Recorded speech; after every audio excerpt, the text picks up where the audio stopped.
I have another update to the garden. So from the outside, our onions are still looking really good.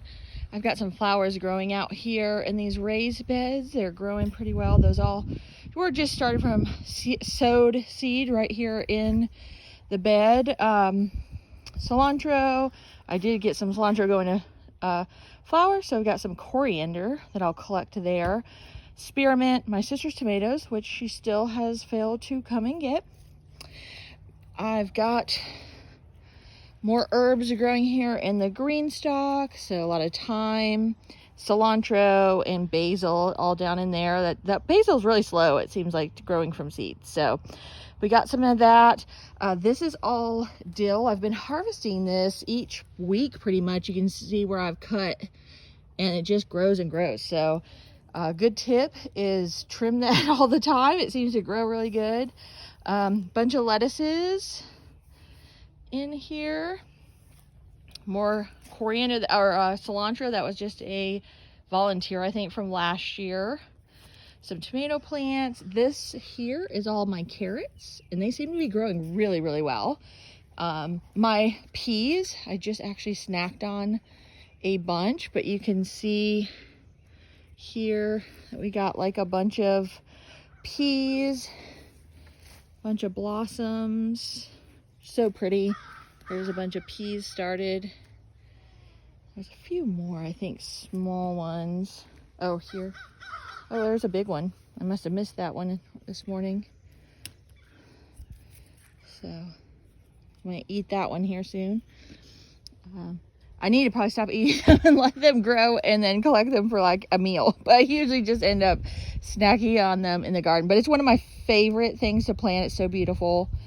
And just, you know, such a neat plant. So over here behind those, the parsley, you can see again, I've been trimming those each week. Huge. That is I want to say that's a lemon summer squash. So it's a little bit smaller size round summer squash. These are some tomatoes. You can see I've already started getting blooms. So we should have some tomatoes soon. That's exciting. These are brandywines, I believe. A black brandywine and a purple brandywine, a black brandywine. So we'll see how those are. My first year doing those. Again, another squash. This is a tomatillo, and look at the blooms on that tomatillo. How pretty. Excited for that. This is another tomato, and I'm not really certain which kind that is. And honestly, I don't know what kind these are either. But they definitely smell like tomato plants. So I must have mislabeled or didn't label properly. These are, I believe these are sunflowers that were volunteers. We let the chickens in here in the winter. So I think these might just be sunflower seeds that didn't get eaten by the chickens. That is probably a cucumber, which I had some other cucumbers in here, but they might not have taken. The girls, of course, over here in their pen. Oh, we got some Brussels sprouts from the farmer's market the other day, or down at County Line, and so they have been enjoying the Brussels sprouts off of that. Again, I think this is a tomato. He's not doing well. I think it's getting too much shade, but I've got a cucumber back here, a cherry tomato. I think that's an Everglades cherry tomato, which are native to Florida. My radishes, rather, have went to seed, and I just have let them go to seed. We're not big radish people, I guess is the best way of saying it. And these have just taken over and bloomed. They're all different colors, and I have a couple different kinds of radishes, I think. And so I'm getting pink and white, and these are sort of these purple blooms, some more white, some kind of pink or variegated. So cute. And so this whole side, it's my tomatoes in the front. These are my Amish paste tomatoes, and I've got beefsteaks in the back that are growing really good. In my book that my nephews got me for my birthday, or Christmas, one of the two, they recommended doing radishes and let them going to seed for some sort of pest control and to bring in your pollinators. So that's what this is, and honestly it's super beautiful. So if you have an opportunity to let some of your radishes go to seed or go to flower, I would do that. It's really kind of cool.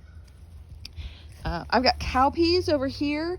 These also are supposed to be great for pest control, and these will vine up here onto the lattice or the wire here.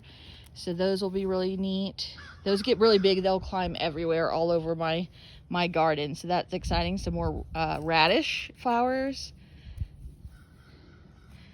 Carrots all along this front area, as well as some like cilantro and just different herbs in here as well. And then behind that are my peppers. So I've got a couple different, that's a orange bell. My California Wonders are doing really well. I think this one's getting close to flowering, so that's cool. And then I did move these. I don't think they were getting enough sun, so the peppers there I did move a little bit in so they can maybe get some more sun. So that is the garden update. Not much going on in this green stalk. I've got some chives, but they are slow, super slow growers. My strawberries didn't make it, so we'll just plan on something else there. And I have some volunteers growing in here, and I'm not quite certain what those are, so that's kind of fun. We will see. Maybe they're pumpkins or cucumbers or something from last year that germinated. But you can see my big chives, and it's doing great on that side. Those are from last year. Well, that is the garden update today. Oh, I do have one other thing around here. My watermelons are growing quite nicely. I wanted them behind the wire to protect them, and so they are growing really nicely back here, and then they'll come out as they get a little hardier. I don't want we have deer over here, so I don't want the deer to be eating all of them when they're too immature. So hopefully I can get those to maybe go up the side here a little bit, things like that as well. I'm getting ready to do pumpkins on this other end, and so we'll have pumpkins all on this back half, watermelons on this front half. All right, hope everyone's having a great day. Thanks for watching. Bye.